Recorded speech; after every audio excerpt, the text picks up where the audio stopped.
half or maybe 1/8 with that. So I think pretty sure we'll get it back by Friday. So you should see your grade maybe sometime tomorrow. Right? It will be online, so on the Blackboard. And related to that, I'm going to actually give a quiz. It's not really a quiz, just a survey. But I did not do survey Blackboard. I did it before. It's all messy. So I'll use the quiz. It won't count any the grade. Okay? Your grade. So basically, I'll ask you whether you're here person or you just do it online, or the combination of both, or you use neither of them. So there'll be 4 choices. Pick the one that you best, and then basically I'm trying to figure out how the online versus the in-classroom teaching are working for you all. Okay, so that's just a quiz. You can fill that information and be great. We'll try to give you a week, plenty of time. Okay, all right, so back to the content. We talk about the shear in a shaft. Right? If you have a cross-section, you have only shear stress. And that is zero in the middle and then biggest at the edge. So it's a linear distribution, not uniform. And also, if you cut an inclined surface, that means you cut an angle. Right? In that direction, you're going to have zero both shear stress and the normal stress. And here is the equation we summarize. That's a simple equation. So this will be the equation you should use, and it will be on your formula sheet next to that. Right? So based on that, we said if you turn the angle, you cut an inclined special surface where you're going to have a maximum normal stress, and that is when you have a 45 degree. So the special thing here is if you look at the 45 degree, okay, there will be only normal stress. The shear stress will become 0. So 45 degree, you have a big example. And then at the 135, 190 degree from it, they have compression. So this is when on the right is when you look at the the element, the point of the stress distribution, when you go from different angles, right? So you can use an icon that way.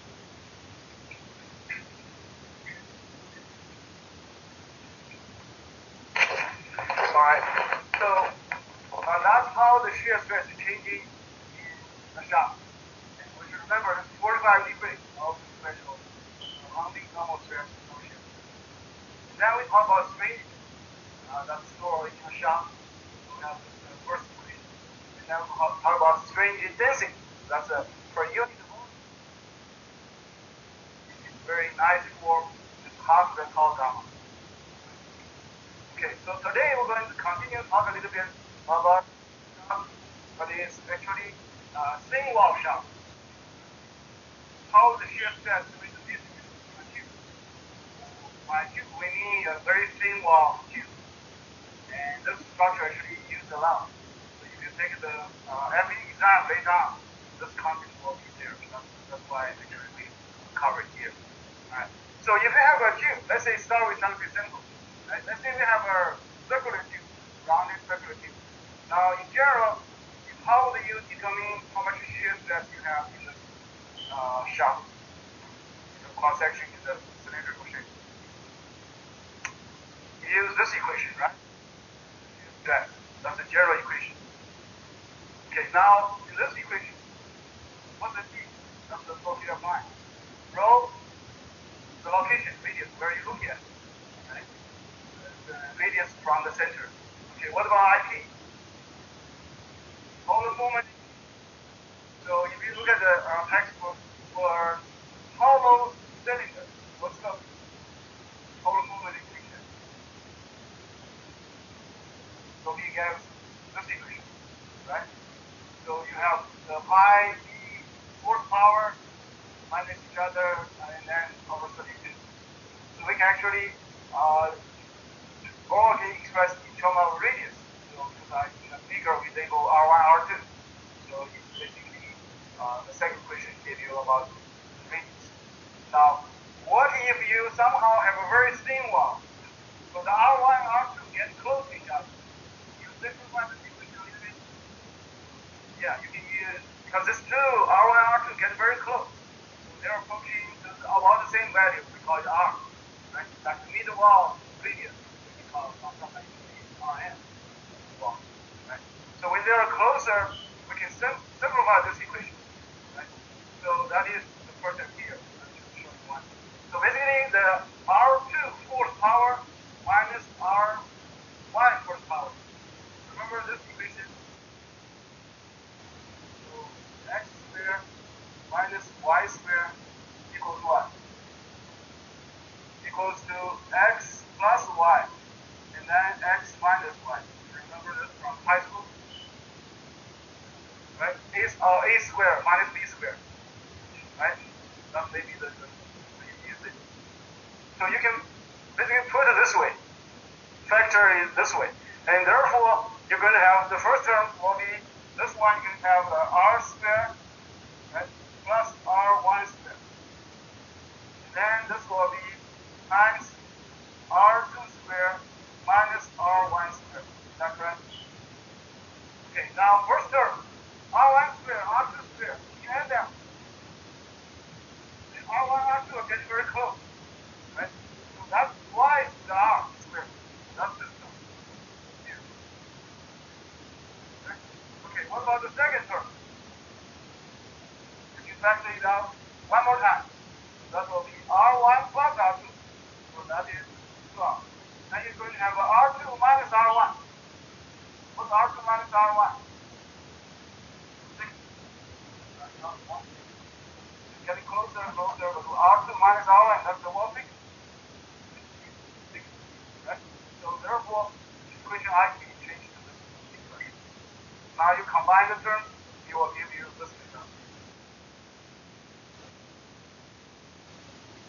Just play with the terms, right? Play with the equation. Okay, now you can take the IP back to the first equation. And remember, what's rho? Rho is equal to R. Right? So there's no change there anymore. The very same wall. So probably that's the R. Okay, so put all the equations just into the first equation. This will be what you get. You're going to have tau equals to T over 2A. Okay, what's A here? So pi r squared. What's pi r squared? The area. What area? Cross-sectional area or Lumen area? What's cross-sectional area? Right? See here, this is the R. So this is the R here, right? So pi r squared in this area.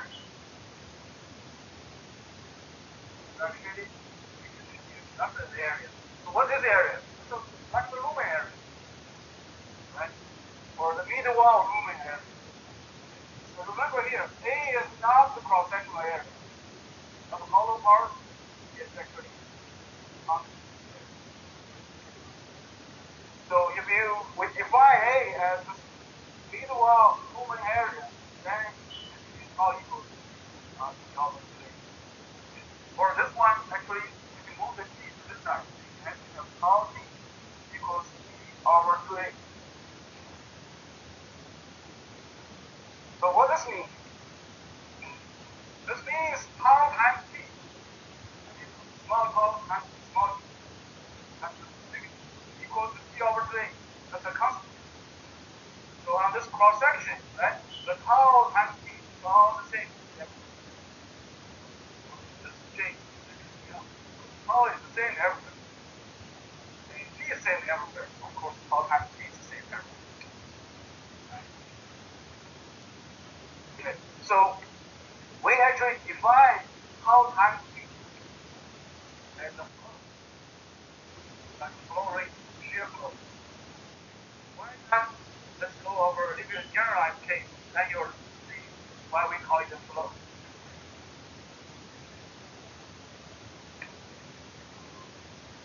Okay, that definition is small, very thin wall. So by small, thin wall, normally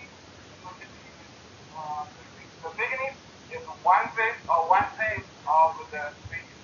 That's we call it thin wall. Of like this is the estimation, right? So the estimation will have error. The smaller the thickness, the accurate distribution will be. The bigger you can use it, so that will be an estimation. So it will be more error. Yeah, so we'll say you can use a thin wall setting or supposed to be a big wall. I mean the regular big wall. You will need it. You need the A. How you calculate A? You need the radius. Right? You have 2. When you have a thin wall, then you don't have 2. You get the same. Which one it is? Use the average. The best is use the average. But if you use the inside or use the outside, give you a small error. That's all fine. Right? So the thin wall, when this thing, imagine you have a large radius. The wall thickness here, differ by 1 millimeter or 1%, doesn't matter. The best way to use it is the middle wall. Middle wall is the biggest. It's R. It's like R1 plus R2 half. That's the best one. Okay, now let's look at the general case. For example, this wall cube. If you try to fix this new wall cube, how does the P and the tau change cross section? So to figure out that, the way we're set up the equation is basically cut it. Remember, we always do a cut, right? You write the equation of equilibrium on that block. So we use the same trick again. Okay. Now imagine I have this shaft here applying force T. So I want to figure out how the shear stress. So the wall thickness is now T can be a function of angle. Right? It can be now uniform, changing along the superficial direction. Right? So in this case, let's figure out how the shear will change, whether the equation we just showed will hold true for not irregular shape or not. So you will see a second it will hold true. Okay. Now let's say we cut the dx, and then you cut the segment out. Right? That's the one figure D here. This is the one you cut the segment. Now if we look at this part, okay, so that's the figure here. Now for this figure, if I cut this element, this is my free body diagram. Okay. This should be in equilibrium. So in equilibrium means all the force applied must be in equilibrium. And together should be 0. Okay. So for this one, let's calculate the force here on all the surfaces. Right? So you fit this shaft, we know on the cross section we have shear stress.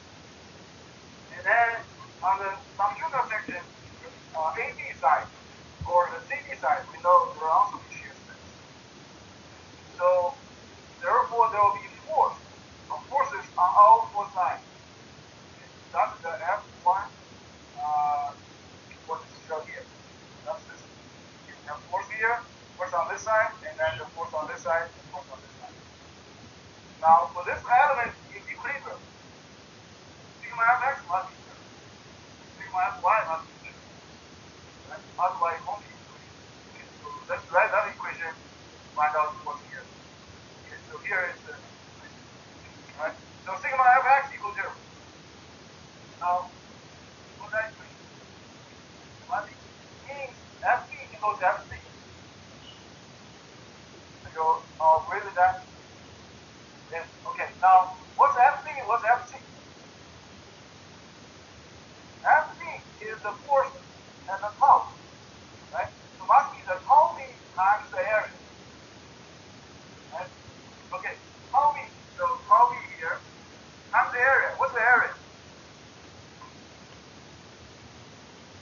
Should be d, right? D and G thickness there. So it should be this thickness here times this length, right? What's the length? Yes. So this will be the area. This part is the area. Okay, now on this side, it will be tau times the area. So DC times dx. That's the area. Okay, stress times the area. That gives you force. Okay, so stress times the area force on both sides. Now dx is in both sides. So what's left will be tau b, this part, the original part. Tau b times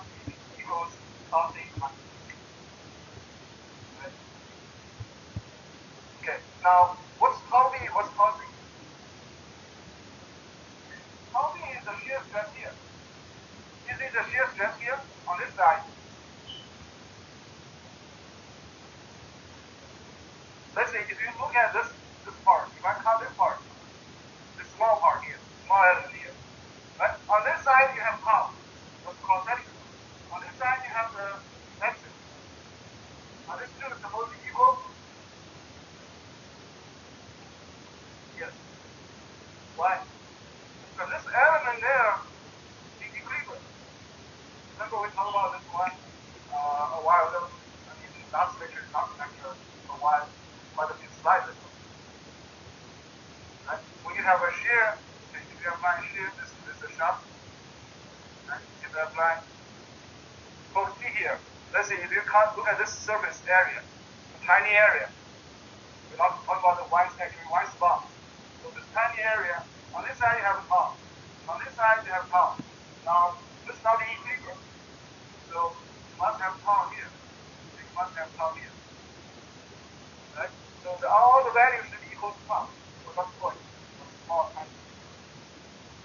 So therefore, whatever the shear will be on this side will be the same here, will be on this side. Now at this point, you have cosine here, so here it will be on this side and it will be cosine. That means the shear stress here, cosine, this part is cosine. This point becomes cosine. Right? So this point B and point C. Okay, now tau B times Tb equals cosine times Tc. That means tau T times T is a constant here. Right? And point B and point C, F equals tau T is a constant. And this is a random element we cut. Around the circle, you come anywhere. That means anywhere around circumferential direction, the tau times T is always equal. So you can cut this element, or you can cut a small element here, or you can cut a small element here, or you can cut a small element here, cut a small element here. They're all supposed to be equal. So therefore, around circumferential direction, they're all equal. So based on this equation, that means F equals tau T constant everywhere around the circumferential direction. Everywhere is the same. So this kind of proves that tau times T is a constant on this cross section. On this cross section will be same everywhere. So therefore, we call it a flow, like a flow rate. Right? The shear stress times T is like a flow rate, same everywhere. Somewhere, if the T is bigger, right, so this one, if T is bigger, then tau will be smaller. Tau T increase, then the tau will increase. So it's like you have a narrow area, right? The flow velocity will be slower. You can have the narrow area, like you have a tube, right? Your tube, the flow is going through it. Now you have a circular tube in this case. Okay. Somewhere the cross section is smaller, then the flow has to go fast. Somewhere the section is wider, right? The flow will go a little bit slower. But overall, the flow rate is the same. That's why we call it a shear flow. Your flow velocity is usually here shear stress. Right? So the tau times T is like a flow rate. It's the same magnitude. That's one reason we call it a shear flow. Look at this cross section here.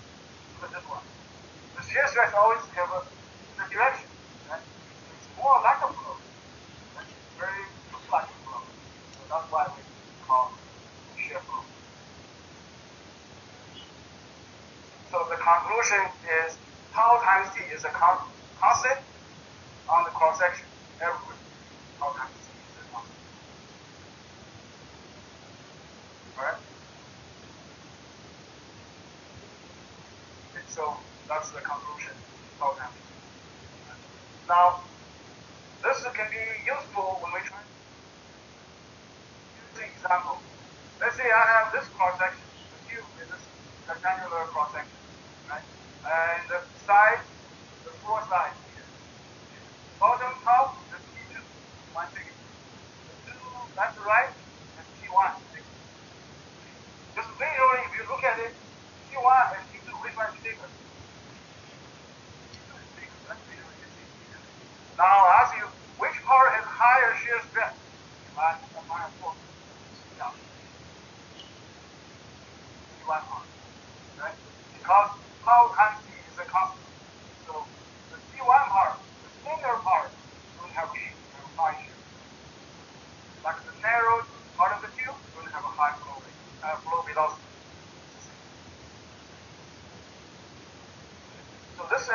help us calculate the shear stress for this cross-section. We know this is a constant. Now, what is this constant? Equal to what value? Say tau times equals constant, right? So what is this constant?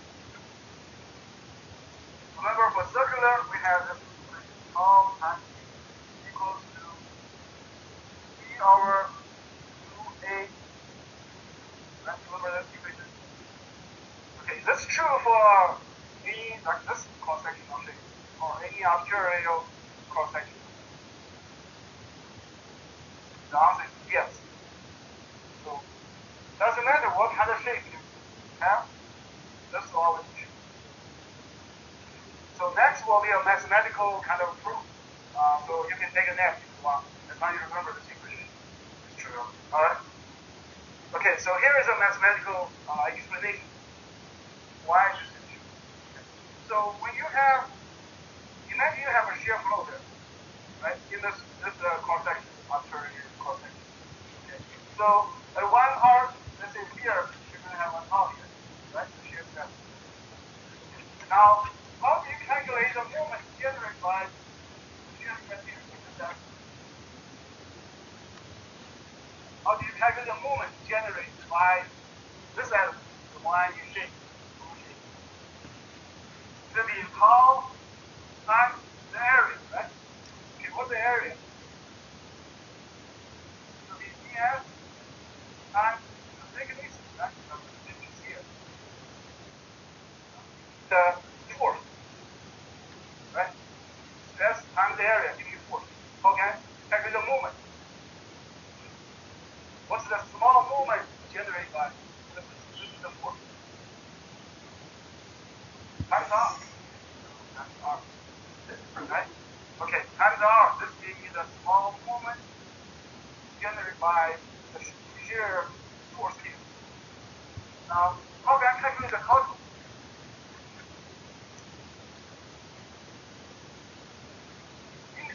Right? Add all of them together. I think I have the equation. Yeah.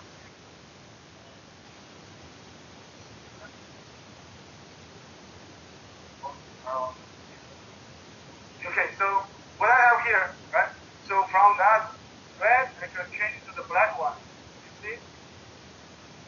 So the red G times tau is F. F.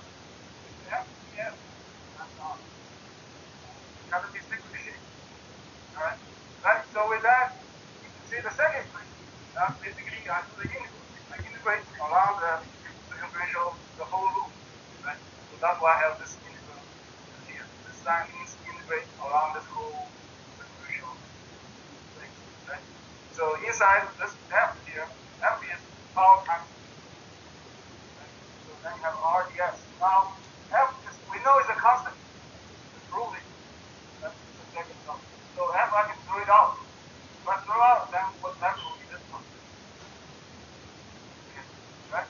Now, what's the RDS?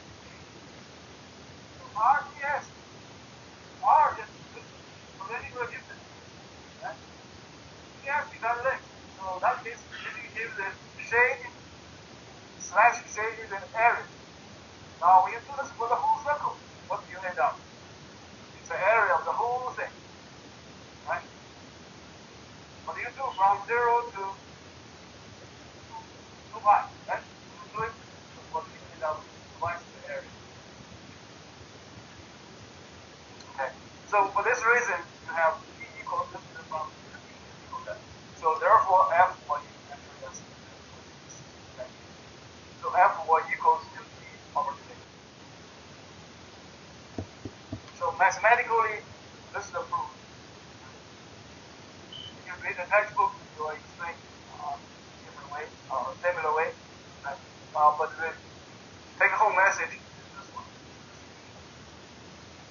You can later on, when you do the calculation, you know the person don't use this integral anymore. Just use this equation and say, oh, this is the T, divide twice the area. Will give me the shear flow of tau times. And if I know T, then I know shear. Okay. So remember again, what's AM? cross-sectional area is actually the previous movement area, whatever in this shape. Oh. And this area actually normal, you have whatever the Q is in this area, therefore you can become what's the shear flow. And so you can become the shear stress.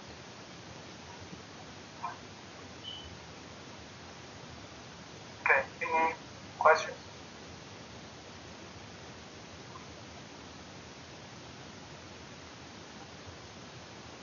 Okay, so for problem solving, it's really simple, right? One is this equation.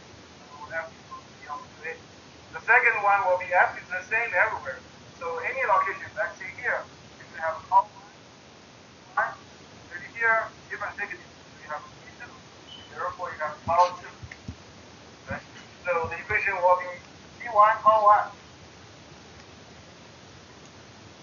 equals to tau.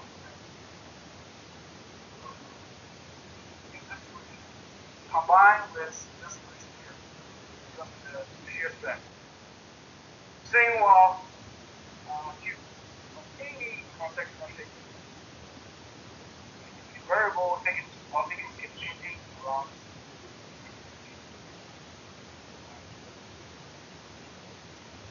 Okay, so here is one more example to show.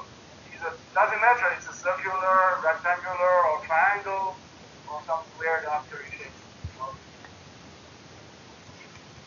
So immediately, conclusion, one thing you can get will be, you have a tube that's variable thickness, then the highest shear stress always where the cylinder location. So that's the weakest point. Cylinder wall, high shear stress. That's the weakest point. We do have one homework problem. So try it.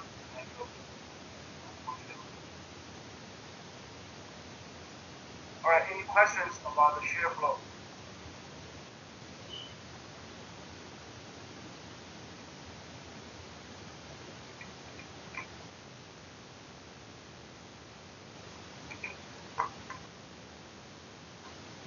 All right.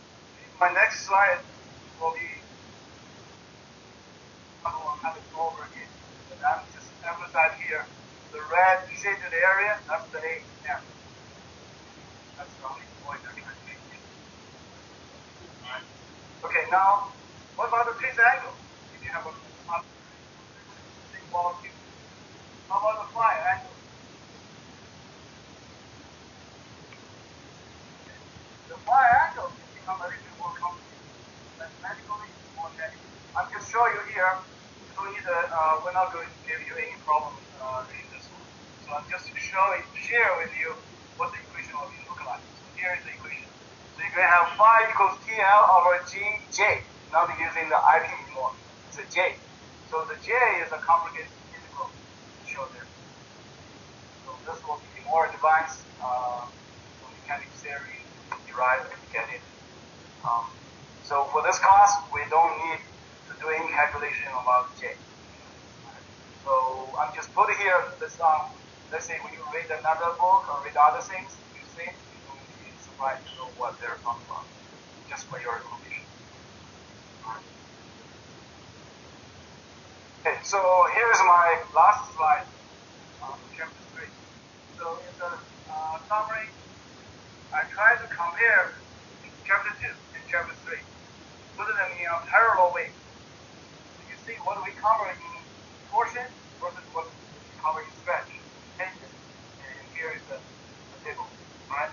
So the load, one in chapter 2, tension, that's the final force. We call tension, right? Force. And then here is the torque, the moment.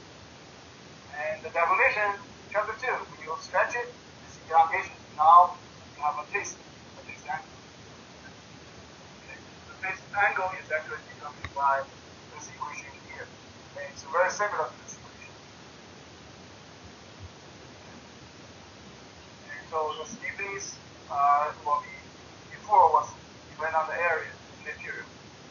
Now depend on IP density. Another similar thing is you can have a non-uniform bar or non-uniform shaft.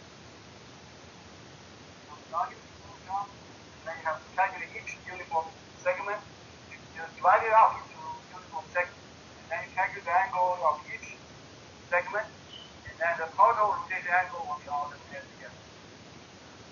And this actually determinant case. You can always determine all the loads.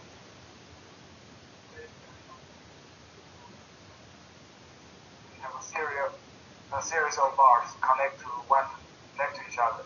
Okay. Okay. Then for the stress, this one you always have uniform stress.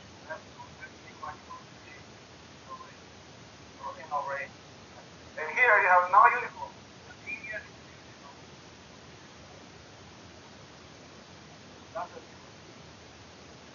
That's not uniform anymore in chapter 3. Another similar thing is before on inclined surface you can have shear stress and normal stress. Here, similarly, on inclined surface you can have shear stress and normal stress. This table, I believe, is already online. I'll check it. Now that's available. I will change the properties you can see. Okay, so that's another similarity. So always 45 degrees. Another consistency between this thing is always 45 degrees. When you have a bar and the thing, normal stress, 45 degrees, you have partial shear stress. You have a shaft, right? Push it. On cross section, only shear stress. And now if you cut 45 degrees, there's normal stress. Actually, not just cut 45 degrees. Cut 45 degrees will be normal stress only. If you cut any angle, there will be normal stress. So the consistent part is on inclined surface, there are always both normal stress and shear. That's actually the bar under tension or bar under equal. Also 45 degree also. Then for there should be one line that is missing there. What's missing? Another similar thing. Very important one. Most challenging part. The indeterminate, right? Not showing here somehow. Okay, indeterminate. And we can have an indeterminate bar or indeterminate shaft. And we can use the same or similar approach, the bad outcome. So bad outcome approach solving indeterminate problem. And that's the same function. So hopefully by review doing the chapter exam 1, you can get the test and we can do the exam 2. So there are, let's say if there is an indeterminate shaft,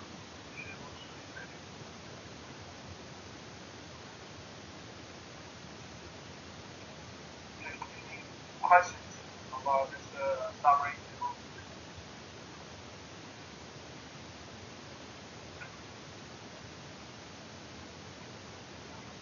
Okay, so I think maybe we'll end a little bit early, otherwise we can continue talk about what we're going to cover next time. Okay, so anyway, so next time we'll start talking about bar under different loading conditions. So talk about the beam landing. So if you review, what's a beam, right? From next lecture, yes, we'll start a new chapter. I think it's chapter 4, alright?